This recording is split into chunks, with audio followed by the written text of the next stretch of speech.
പാഠപുസ്തക അച്ചടിയിൽ സർക്കാരിന് വീഴ്ച പറ്റിയെന്ന് സമ്മതിച്ച് മുഖ്യമന്ത്രി ഉമ്മൻചാണ്ടി. നടപടിക്രമങ്ങൾ പാലിച്ച് കുറവുകൾ നികത്തി പാഠപുസ്തക അച്ചടിക്കായി റീടെൻഡർ നൽകാൻ മന്ത്രിസഭ തീരുമാനിച്ചു. സർക്കാർ പ്രസിലെ അച്ചടി നിർത്തിവെച്ചതിനെക്കുറിച്ച് അന്വേഷിക്കുമെന്നും മുഖ്യമന്ത്രി പറഞ്ഞു.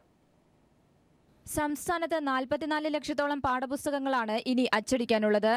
സ്വകാര്യ പ്രസായ മണിപ്പാൽ ടെക്നോളജീസ് ലിമിറ്റഡിന് ടെൻഡർ നൽകാനുള്ള വിദ്യാഭ്യാസ വകുപ്പിന്റെ തീരുമാനമാണ് മന്ത്രിസഭ റദ്ദാക്കിയത്. പാഠപുസ്തക അച്ചടിക്കായി റീടെൻഡർ നടത്താനാണ് മന്ത്രിസഭാ യോഗം തീരുമാനിച്ചത്. സിംഗിൾ ടെൻഡർ ആണ് മാത്രമായിട്ടാണ് വന്നത്. അതുകൊണ്ട് ഒരു റീടെൻഡർ പരമാവധി വേഗത്തിൽ ചെയ്യാൻ പറ്റുന്ന വിധത്തിലുള്ള ഒരു ഷോർട്ട് ടെൻഡർ നടത്താനായിട്ട് തീരുമാനിച്ചു. പുതിയ അധ്യയന വർഷം ആരംഭിച്ച് 2 ആഴ്ച പിന്നിട്ടിട്ടും പാഠപുസ്തക അച്ചടി പൂർത്തിയാകാത്തത് സർക്കാരിന്റെ വീഴ്ചയാണെന്നും മുഖ്യമന്ത്രി സമ്മതിച്ചു. ഒരു അംശം ഇത് നമുക്ക് ചില പ്രത്യേക സാഹചര്യങ്ങളിൽ സാധിച്ചില്ല. അത് വീഴ്ചയാണോ എന്ന് ചോദിച്ചാൽ അതൊരു കുറവാണ്. ആ കുറവ് നികത്തും. വന്ന സാഹചര്യം എന്നാന്ന് ചോദിച്ചാൽ ഗവൺമെൻറ്റിൻ്റെ കാര്യം എല്ലാ നടപടിക്രമങ്ങളും പാലിച്ച് മാത്രമേ പറ്റൂ. സർക്കാർ പ്രസിലെ പാഠപുസ്തക അച്ചടി ജൂൺ 4 മുതൽ നിർത്തിവെച്ചതിനെക്കുറിച്ച് അന്വേഷിക്കുമെന്നും മുഖ്യമന്ത്രി പറഞ്ഞു. സിംഗിൾ ടെൻഡറായി വന്നതുകൊണ്ടാണ് റീടെൻഡർ നടത്താൻ തീരുമാനിച്ചത്. പരമാവധി വേഗത്തിൽ റീടെൻഡർ നടപടികൾ പൂർത്തിയാക്കുമെന്നും മുഖ്യമന്ത്രി വാർത്താസമ്മേളനത്തിൽ വ്യക്തമാക്കി. എന്നാൽ പാഠപുസ്തക അച്ചടി KBPS, സർക്കാർ പ്രസ്സുകൾ എന്നിവയ്ക്ക് നൽകുന്നതിനു പകരം സ്വകാര്യ പ്രസ്സുകൾക്ക് നൽകാനുള്ള തീരുമാനത്തെക്കുറിച്ചുള്ള ചോദ്യങ്ങൾക്ക് മറുപടി പറയാതെ മുഖ്യമന്ത്രി വേഗം വാർത്താസമ്മേളനം നിർത്തി എഴുന്നേറ്റ് പോവുകയായിരുന്നു. News bureau, Thiruvananthapuram.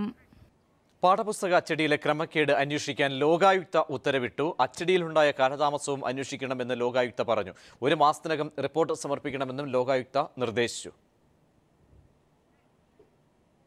സർക്കാരിനെതിരെ വിമർശനവുമായി പെന്തക്കോസ്ത് സഭാ വികാരി. പെന്തക്കോസ്ത് സഭകൾക്കെതിരായ ആക്രമണങ്ങളിൽ സർക്കാർ നടപടിയെടുക്കുന്നില്ലെന്ന ആരോപണം. കുന്നംകുളത്ത് ആരാധനാലയവും വാഹനവും കത്തിച്ച കേസിൽ 3 മാസമായിട്ടും പ്രതികളെ കണ്ടെത്താനായില്ല. മൗലികാവകാശങ്ങൾ സംരക്ഷിക്കുന്നതിൽ സർക്കാർ പരാജയപ്പെട്ടെന്നും ആരോപണം. ചർച്ച് ഓഫ് ഗോഡ് സഭയുടെ ഗുരുവായൂർ സെന്റർ മേധാവി പാസ്റ്റർ MG ഇമാനുവലാണ് വിമർശനവുമായി രംഗത്തെത്തിയത്. പെന്തക്കോസ്ത് ചർച്ച് ഓഫ് ഗോഡ് സഭയുടെ ഗുരുവായൂർ അധ്യക്ഷൻ പാസ്റ്റർ MG ഇമാനുവലാണ് സർക്കാരിനെതിരെ വിമർശനവുമായി രംഗത്തെത്തിയത്. തൃശൂർ കുന്നംകുളത്ത് പെന്തക്കോസ്ത് ആരാധനാലയം ആക്രമിച്ച് 3 മാസം പിന്നിട്ടിട്ടും സംഭവത്തിൽ പ്രതികളെ കണ്ടെത്താൻ പോലീസിനായിരുന്നില്ല. സംഭവശേഷം ആഭ്യന്തരമന്ത്രി രമേശ് ചെന്നിത്തല സ്ഥലത്ത് സന്ദർശനം നടത്തിയെങ്കിലും കേസ് മുന്നോട്ടു പോയില്ല. പെന്തക്കോസ്ത് സഭകൾക്കെതിരായ ആക്രമണങ്ങളിൽ നടപടിയുണ്ടാകുന്നില്ലെന്നും ന്യൂനപക്ഷമായതിനാൽ തങ്ങൾ അവഗണന നേരിടുകയാണെന്നും പാസ്റ്റർ MG ഇമാനുവൽ പറഞ്ഞു. ഈ സംഭവം നടന്നിട്ട് ആഭ്യന്തരമന്ത്രി വന്നു പോയതല്ലാതെ ഇവിടെ ആരും കടന്നു വന്നിട്ടില്ല. 5 ദിവസം ഇവിടെ നല്ല റഷായിരുന്നു. അതിനുശേഷം ഒരു മനുഷ്യനും ഈ ആലയത്തിലേക്ക് തിരിഞ്ഞു നോക്കിയിട്ടില്ല. എന്തായി എന്ന് പോലൊരു വാക്ക് പോലും ആരും ചോദിച്ചിട്ടില്ല. മാർച്ച് 26 രാത്രിയായിരുന്നു ആക്രമികൾ ആരാധനാലയത്തിന് തീയിട്ടത്. കോമ്പൗണ്ടിൽ പാർക്ക് ചെയ്തിരുന്ന കാറും 2 ബൈക്കുകളും പൂർണ്ണമായി കത്തി നശിച്ചു. അന്വേഷണം ഊർജിതമാക്കാൻ കേസ് ക്രൈംബ്രാഞ്ചിന് കൈമാറുമെന്നായിരുന്നു ആഭ്യന്തരമന്ത്രിയുടെ ഉറപ്പ്. എന്നാൽ മാസങ്ങൾ കഴിഞ്ഞിട്ടും കേസിൽ അന്വേഷണം നടന്നില്ല. ആരാധനാലയങ്ങൾക്കെതിരെ ആക്രമണങ്ങൾ വർദ്ധിക്കുമ്പോഴും തങ്ങളുടെ മൗലിക അവകാശങ്ങൾ ഉറപ്പാക്കാനോ നീതി ലഭ്യമാക്കാനോ സർക്കാർ തയ്യാറാകുന്നില്ല. നിലവിലെ അരക്ഷിതാവസ്ഥയിൽ സഭ ആശങ്കാകുലരാണെന്നും പാസ്റ്റർ ഇമാനുവൽ പീപ്പിൾ TVയോട് പറഞ്ഞു. News bureau, Thrissur. മോദി ഭരണത്തിന് കീഴിൽ RSS അഴിഞ്ഞാടുകയാണെന്ന് പിണറായി വിജയൻ. ക്രൈസ്തവ സ്ഥാപനങ്ങൾക്കെതിരെ RSS ആക്രമണങ്ങൾ അഴിച്ചുവിടുകയാണ്. അടികിട്ടിയ ക്രൈസ്തവർ RSS ആണ് തങ്ങളെ തല്ലിയതെന്ന് പറയാൻ മടിക്കേണ്ടെന്നും പിണറായി പറഞ്ഞു. പെന്തക്കോസ്ത് വിശ്വാസികളുടെ സെക്രട്ടേറിയറ്റിന് മുന്നിലെ പ്രതിഷേധ കൂട്ടായ്മ ഉദ്ഘാടനം ചെയ്യുകയായിരുന്നു പിണറായി വിജയൻ. രാജ്യത്തെ മതന്യൂനപക്ഷങ്ങളെ അമർച്ച ചെയ്ത് മതാധിപത്യ രാജ്യമാക്കാനാണ് RSS ശ്രമിക്കുന്നതെന്ന് CPIM പോളിറ്റ് ബ്യൂറോ അംഗം പിണറായി വിജയൻ പറഞ്ഞു. കഴിഞ്ഞ ഞായറാഴ്ച ആറ്റിങ്ങലിൽ BJP RSS സംഘത്തിന്റെ ക്രൂരമർദ്ദനമേറ്റ പെന്തക്കോസ്ത് വിശ്വാസികൾ സെക്രട്ടേറിയറ്റിന് മുന്നിൽ നടത്തിയ പ്രതിഷേധ ധർണ ഉദ്ഘാടനം ചെയ്യുകയായിരുന്നു അദ്ദേഹം. വിശ്വാസികൾ ഭയപ്പെടരുതെന്നും മർദ്ദനമേറ്റാൽ അത് RSS മർദ്ദിച്ചതാണെന്ന് തുറന്നു പറയാൻ തന്നിടം കാണിക്കണമെന്നും പിണറായി വിജയൻ ആഹ്വാനം ചെയ്തു. തല്ലുകൊണ്ടിട്ടും RSS ആണെന്ന് പറയാൻ മടി കാണിക്കുന്നതായിട്ട് ഞാൻ കണ്ടു. അങ്ങനെ മടിക്കേണ്ടതായിട്ടില്ല. സ്വാഗത പ്രസംഗത്തിൽ RSS എന്നൊരു വാക്ക് ഇവിടെ പറഞ്ഞില്ല. എന്തിനങ്ങനെ മടിക്കുന്നു? RSSകാർ വന്നാണല്ലോ തല്ലിയത്. RSSനെ RSS തന്നെ പറയണ്ടേ? സമുദായങ്ങളൊന്നും ഇവിടെ മറ്റു സമുദായങ്ങൾക്കെതിരല്ല. ഒരു കാര്യം ഉറപ്പാണ്, ഇവിടെ RSSനൊന്നും ചെയ്യാൻ കഴിയില്ല. നിങ്ങൾക്ക് എവിടെയെല്ലാം പ്രാർത്ഥിക്കണോ അവിടെയെല്ലാം പ്രാർത്ഥിക്കാൻ നിങ്ങൾക്ക് അവസരമുണ്ടാകും. സംഘപരിവാർ ശക്തികൾ ബലം പ്രയോഗിച്ചു നടത്തുന്ന മതപരിവർത്തനങ്ങളിൽ പ്രധാനമന്ത്രിക്ക് പോലും മൗനമാണെന്ന് പിണറായി വിജയൻ കുറ്റപ്പെടുത്തി. മതപരിവർത്തനത്തിന്റെ പേരിൽ RSS രാജ്യത്ത് സംഘർഷവും വർഗീയ അസ്വാസ്ഥ്യവും ഉണ്ടാക്കുന്നതായും പിണറായി വിജയൻ പറഞ്ഞു. 4-ാം തീയതിയാണ് ആറ്റിങ്ങൽ KSRTC സ്റ്റാൻഡിന് സമീപത്തെ പെന്തക്കോസ്ത് വിശ്വാസികളുടെ പ്രാർത്ഥനാ കേന്ദ്രത്തിൽ RSS സംഘം ആക്രമണം നടത്തിയത്. ആക്രമണത്തിൽ 9ഓളം പേർക്ക് പരിക്കേറ്റു. ലക്ഷങ്ങളുടെ നാശനഷ്ടമുണ്ടായി. സ്ത്രീകളെയും കുട്ടികളെയും പോലീസ് സാന്നിധ്യത്തിൽ RSS പ്രവർത്തകർ ആക്രമിച്ചു. സംഭവത്തിൽ 5 പേരെ മാത്രമാണ് പോലീസ് ഇതുവരെ കസ്റ്റഡിയിലെടുത്തത്. ഇതിൽ പ്രതിഷേധിച്ചാണ് അഖിലേന്ത്യാ പെന്തക്കോസ്ത് ഐക്യവേദിയുടെ ആഭിമുഖ്യത്തിൽ സെക്രട്ടേറിയറ്റിന് മുന്നിൽ പ്രതിഷേധ ധർണ നടത്തിയത്. CPI നേതാവ് Pannyan Raveendran, PC George MLA, Raju Abraham MLA, NCP നേതാവ് ഉഴവൂർ വിജയൻ എന്നിവർ ധർണയ്ക്ക് അഭിവാദ്യമർപ്പിച്ചു. News bureau, Thiruvananthapuram. ആറ്റിങ്ങൽ സംഭവത്തിൽ പോലീസ് RSSുമായി ഒത്തുകളിക്കുന്നതായി പെന്തക്കോസ്ത് പാസ്റ്റർമാർ. ഇന്നലെ തിരുവനന്തപുരത്ത് നടന്ന പാസ്റ്റർമാരുടെ രഹസ്യ യോഗത്തിലാണ് വിമർശനം ഉയർന്നത്.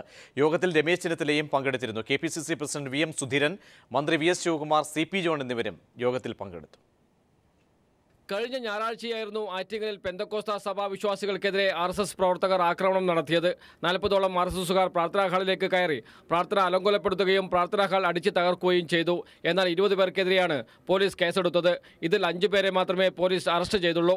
പോലീസ് നടപടിക്കെതിരെ ശക്തമായ പ്രതിഷേധമാണ് സഭാ വിശ്വാസികൾക്കുള്ളത്. പ്രശ്നം ഒത്തുതീർപ്പാക്കുവാൻ തിരുവനന്തപുരത്തെ കോൺഗ്രസ് നേതാക്കൾ ഇടപെട്ട് പാസ്റ്റർമാരുടെ രഹസ്യ യോഗം വിളിച്ചു. ഈ യോഗത്തിലും ആഭ്യന്തര വകുപ്പിനെതിരെ രൂക്ഷ വിമർശനമുയർന്നു. ആറ്റിങ്ങലിൽ പോലീസ് RSSനെ തുണക്കുന്നുവെന്നായിരുന്നു പ്രധാന വിമർശനം. കോൺഗ്രസ് RSSന്റെ B ടീമായി പ്രവർത്തിക്കുന്നുവെന്നും പാസ്റ്റർമാർ കുറ്റപ്പെടുത്തി. RSSനെ പ്രകോപിപ്പിക്കുന്ന തരത്തിൽ പ്രവർത്തിക്കരുത് എന്നാണ് പോലീസ് പെന്തക്കോസ്ത സഭയ്ക്ക് നിർദ്ദേശം നൽകിയത്. ഇതിനെതിരെയും യോഗത്തിൽ വിമർശനം ഉയർന്നു. ആറ്റിങ്ങൽ തെരഞ്ഞെടുപ്പ് മുന്നിൽ കണ്ടായിരുന്നു രഹസ്യ യോഗം. മണ്ഡലത്തിലെ പെന്തക്കോസ്ത സഭാ വിശ്വാസികളുടെ വോട്ട് നേടുക എന്നതായിരുന്നു യോഗത്തിന്റെ ഉദ്ദേശം. News bureau, Thiruvananthapuram. പ്രവീൺ തൊഗാഡിയെ വന്നത് SNDPയെ വിഴുങ്ങാനെന്ന് കോടിയേരി ബാലകൃഷ്ണൻ. ശ്രീനാരായണ ഗുരുവിനെ തൃശൂലത്തിൽ തറയ്ക്കാനാണ് ശ്രമമെന്നും കോടിയേരി പറഞ്ഞു.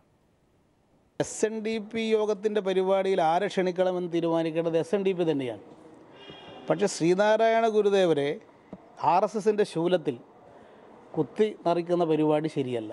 ശ്രീനാരായണ ഗുരുവിൻ്റെ എല്ലാ തത്വങ്ങൾക്കും വിരുദ്ധമാണ് RSS പ്രവർത്തിക്കുന്നത്. ശ്രീനാരായണ ഗുരു ജീവിച്ചിരിക്കുന്ന കാലത്ത് ശ്രീനാരായണ ഗുരുവിനെ ഒരു ക്ഷേത്രത്തിൽ പോലും പ്രവേശിപ്പിച്ചിട്ടില്ല. അപ്പോൾ ശ്രീനാരായണ ഗുരു ജീവിച്ചിരിക്കുന്ന കാലത്ത് ക്ഷേത്ര പ്രവേശനത്തിന് വേണ്ടി നടത്തിയ സമരത്തിൽ ഒരു സ്ഥലത്തും RSS ഉണ്ടായിട്ടില്ല. അന്നല്ല ഹിന്ദുത്വം ഉയർത്തിപ്പിടിച്ച് ഇപ്പോൾ പ്രവർത്തിക്കുന്ന ആളുകൾ ശ്രീനാരായണ ഗുരുവിൻ്റെ തത്വങ്ങൾക്ക് പൂർണ്ണമായി നിഷേധാത്മകമായ നിലപാടാണ് RSSൻ്റെ തത്വശാസ്ത്രം തന്നെ. ഇന്നതിനെ വക്രീകരിച്ചുകൊണ്ട് ഇത്തരത്തിലുള്ള പ്രചാരവേലയ്ക്ക് ഉപയോഗിക്കാനൊരു സൗകര്യം RSSന് SNDP ചെയ്തു കൊടുക്കാൻ പാടില്ല. കരിപ്പൂർ ആക്രമണ കേസിൽ പ്രതി ചേർത്ത 9 CSF ഉദ്യോഗസ്ഥരുടെ അറസ്റ്റ് നീളുന്നു. ഉദ്യോഗസ്ഥരെ അന്വേഷണ സംഘത്തിന് മുൻപാകെ ഹാജരാക്കാൻ CSF 3 ദിവസത്തെ സമയം തേടി. അതേസമയം റിമാൻഡിൽ കഴിയുന്ന ഉദ്യോഗസ്ഥരുടെ ജാമ്യാപേക്ഷ കൂടുതൽ വാദം കേൾക്കുന്നതിനായി കോടതി മാറ്റിവെച്ചു. അന്വേഷണ സംഘം പ്രതി ചേർത്ത 9 ഉദ്യോഗസ്ഥരെ ഹാജരാക്കാൻ 3 ദിവസത്തെ സമയമാണ് CSF തേടിയത്. പകരം ഉദ്യോഗസ്ഥരെ ഡ്യൂട്ടിക്കായി വിമാനത്താവളത്തിൽ നിയോഗിക്കാനുള്ള സമയം നൽകണമെന്നാണ് CSFന്റെ ആവശ്യം. അതേസമയം റിമാൻഡിൽ കഴിയുന്ന 4 CSF ഉദ്യോഗസ്ഥരുടെ ജാമ്യാപേക്ഷ കൂടുതൽ വാദം കേൾക്കുന്നതിനായി കോടതി മാറ്റിവെച്ചു. ഇവർക്കെതിരെ ചുമത്തിയ അതിക്രമിച്ചു കയറി അക്രമമുണ്ടാക്കൽ, ദേഹോപദ്രവം ഏൽപ്പിക്കൽ എന്നീ കുറ്റങ്ങൾ നിലനിൽക്കുന്നതല്ലെന്ന് കോടതി കണ്ടെത്തി. ജാമ്യാപേക്ഷയിൽ കൂടുതൽ വാദം കേൾക്കണമെന്നും കേസ് ഡയറി ഹാജരാക്കണമെന്നും അന്വേഷണ സംഘത്തോട് കോടതി നിർദ്ദേശിച്ചു. കരിപ്പൂർ സംഭവവുമായി ബന്ധപ്പെട്ട് കരിപ്പൂർ CI സന്തോഷിന്റെ നേതൃത്വത്തിലുള്ള സംഘം എയർപോർട്ട് അതോറിറ്റി ഉദ്യോഗസ്ഥരുടെ സാക്ഷിമൊഴി രേഖപ്പെടുത്തി. News bureau, Kozhikode.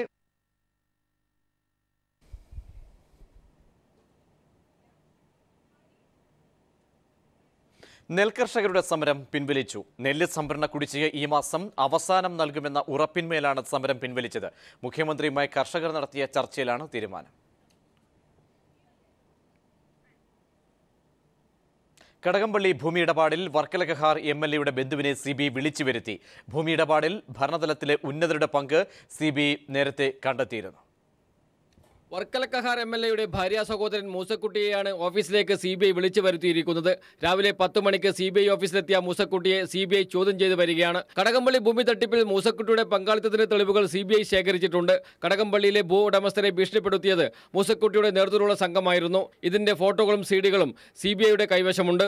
ഭൂമി ഇടപാടിൽ ഇടനിലക്കാരനായി പ്രവർത്തിച്ചതും മൂസക്കുട്ടിയായിരുന്നു. വർക്കല കഹാർ MLAയുടെ ബന്ധുവിനെ നേരത്തെ CBI അറസ്റ്റ് ചെയ്തിരുന്നു. അറസ്റ്റ് ചെയ്തവരിൽ നിന്നും ലഭിച്ച തെളിവിന്റെ അടിസ്ഥാനത്തിലാണ് മൂസക്കുട്ടിയെ ചോദ്യം ചെയ്യുന്നത്. തട്ടിപ്പിൽ ഉന്നതർക്ക് ബന്ധമുണ്ട് എന്നതിന്റെ തെളിവുകൾ മൂസക്കുട്ടിയെ ചോദ്യം ചെയ്യുന്നതിലൂടെ പുറത്തുവരും. NV ബാലകൃഷ്ണൻ, തിരുവനന്തപുരം.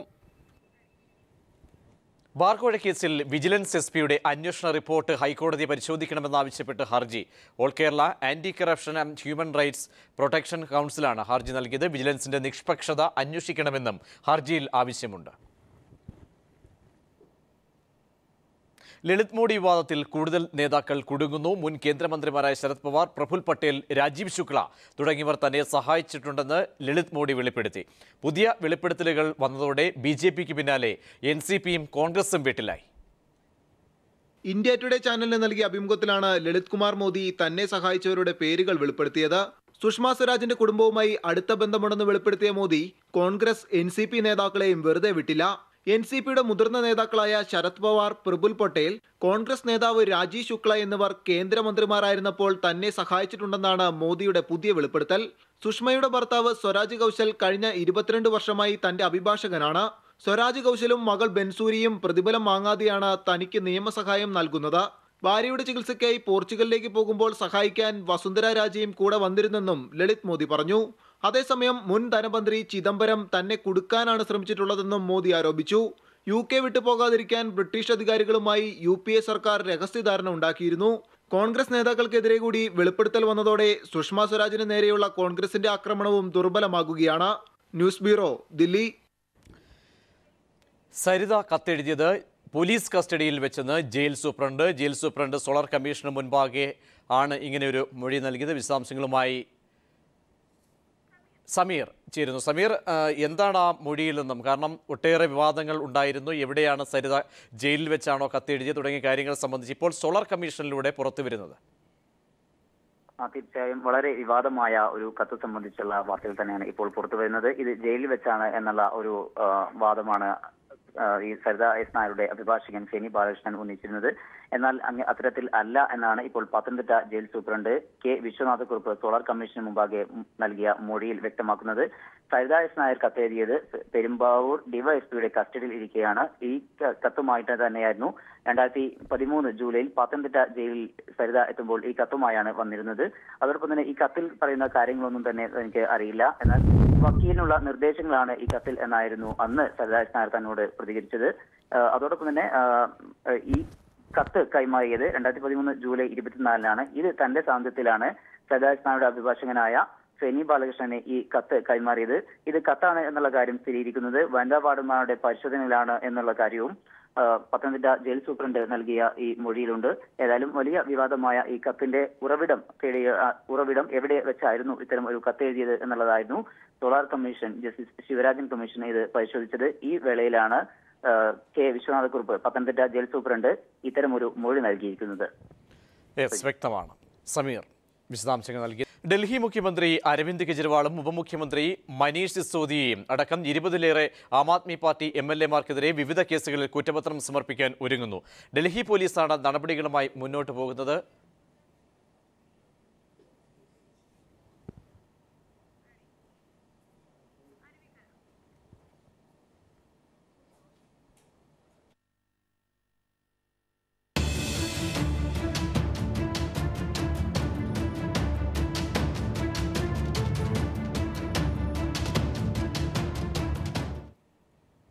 അരുവിക്കരയിലെ പ്രചാരണത്തിന് KM മാണിക്ക് പകരം PJ ജോസഫ്. ഇനിയുള്ള ദിവസങ്ങളിലും മാണി വരേണ്ടെന്നാണ് UDF-ലെ ധാരണ.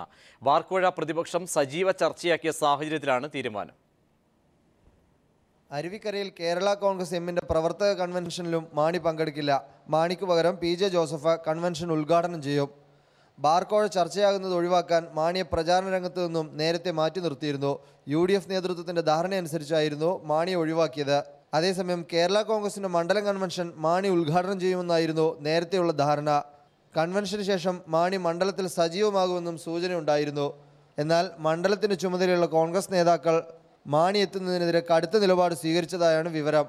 വൈകിട്ട് 5-ന് നടക്കുന്ന യോഗത്തിൽ ആന്റണി രാജു, മോൻസ് ജോസഫ്, N. ജയരാജ് തുടങ്ങിയവർ സംസാരിക്കും. MR സജേഷ്, അരുവിക്കര.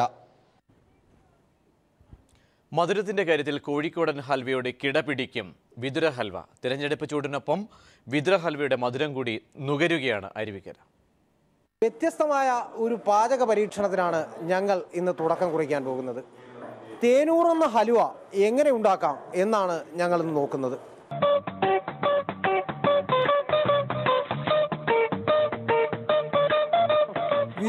തോട്ടുമുക്കിലെ SBR അലുവ ഫാക്ടറിയിൽ നസീറും സഹായികളും അധ്വാനത്തിലാണ്.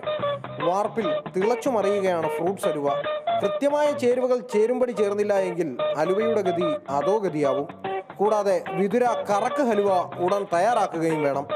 നസീറിന്റെ പങ്കപ്പാട് കണ്ട് സഹായിക്കാൻ ഞങ്ങളും കൂടെ കൂടി.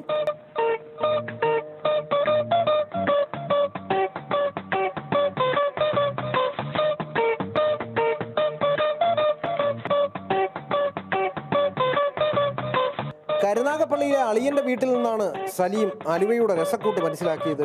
പിന്നെ 30 കൊല്ലം മുമ്പ് വിതുരയിൽ ഒരു ചെറിയ കട തുടങ്ങി.